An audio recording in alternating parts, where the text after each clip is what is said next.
Сегодня фильм «Минари», 2020 год. Автор сценария и режиссер Ли Айзек Чун.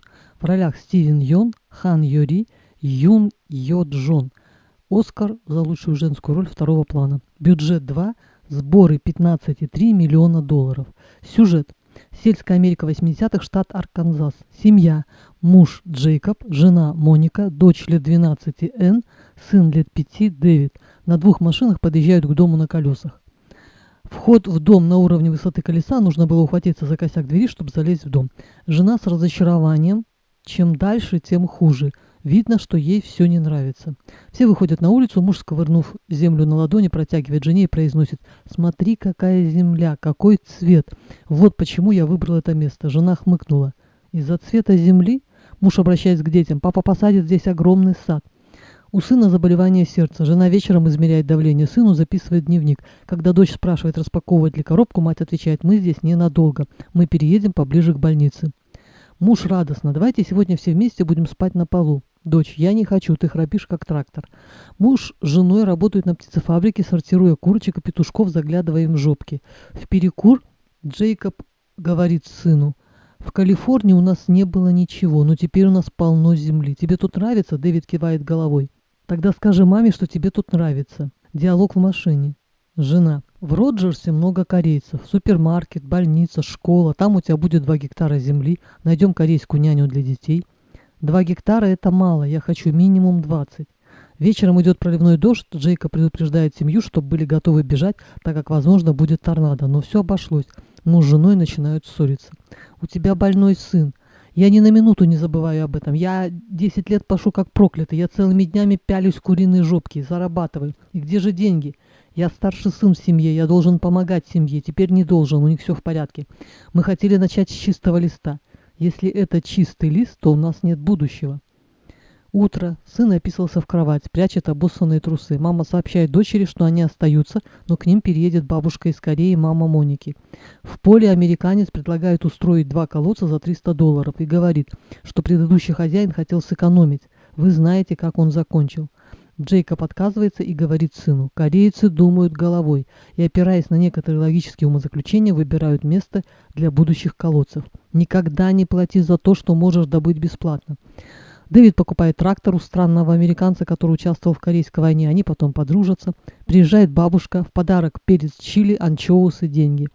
Дэвид говорит на ухо маме: «Она не похожа на бабушку». Потянулись будни. Джейкоб распахивает землю, натягивает пленку, сажает рассаду. Ему помогает тот самый американец. А бабушка гуляет с внуками, спускается к ручью, сажают минари, разновидность петрушки или сельдерея. Поначалу бабка раздражает внуков. Дэвид сливает настой из чашки и писает туда, и приносит бабке выпить. Она отхлебывает, вечером его ждет наказание. Упав и сломав хворостину, Дэвид отправляется на улицу и приносит тоненькую хворостинку. Все посмеялись. Периодически показывают, как члены семьи сжигают в бочке мусор. Я еще думала, какие-то палки могли бы сжигать в печи, приготовить ужин. Вроде все растет на поле, но в какой-то момент стало не хватать воды, видимо, из-за неправильного расположения колодцев. Дэвид стал поливать водопровод, и, исчерпав тем самым денежный лимит, воду перестали подавать вообще. Потом он столкнулся с проблемой сбыта урожая, скандалы с женой, которая постоянно грозилась уехать с детьми. Бабушку сразил инсульт, правая рука была парализована, речь нечленораздельная, но она все равно пыталась помочь. Как-то муж с женой поехали в город искать покупателей для урожая. Нашли, попутно зашли в больницу. Выяснилось, что Дэвиду, сыну, не нужна операция на сердце. Все улучшилось. И муж говорит: «Помнишь, как нам тяжело жилось в Корее? Мы решили переехать и спастись в Америке. Но мы не спасли друг друга, мы только ругались. Поэтому Дэвид заболел».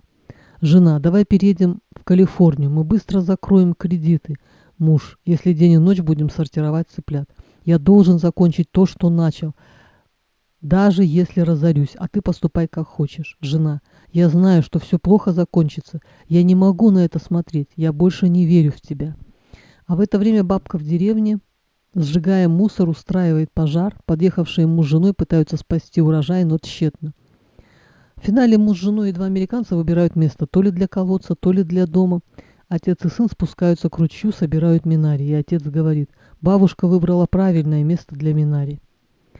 Я попробую озвучить свои впечатления. Ни детектив, ни ужастик, ни про любовь, ни про расизм, ни катастрофа. Совершенно обыкновенная бытовуха с семейным выяснением отношений в иммигрантской семье. Никаких двойных смыслов, никакой глубинной философии. Все простенько, как я люблю, но парадокс, я не могла оторваться. Простые диалоги, простые человеческие желания, проблемы такие же, как у всех на разных континентах. То ли тема тяжелого сельскохозяйственного труда мне близка. Мои родители очень тяжело трудились. Отец 5 дней вкалывал на заводе, на выходных вкалывал на даче, мама воспитывала детей, эпизодически работала, помогала отцу, но из нищеты выбиться не могли. Нет, не голодали, но рябчиков не ели. И однажды кто-то из родственников сказал моему отцу: «Ты не напрягайся так сильно, не тяни жилы, ты не станешь богатым. Судьбой тебе уготовано быть бедным». Я почему-то запомнила это на всю жизнь. Вот и в фильме. Кореец, купив несколько гектаров земли, строит планы, мечтает разбогатеть, не хочет пялиться в куриные жопки, пашет как проклятый, а все зря. Нет, финал, конечно, обнадеживающий, он не застрелился, как предыдущий хозяин, но радостней почему-то не становится. Я не рыдала, я не смеялась, актеры не сразили меня своей красотой, практически на экране ничего не происходит, немногословно, сдержанно, все без надрыва, но я пыталась не пропустить ни одного слова. Когда слов мало, они кажутся весомее, что ли. Всем рекомендую, наверняка он кому-то не понравится, но фильм окупился и принес прибыль. Это о чем-то да и говорит. На сегодня все, всем пока.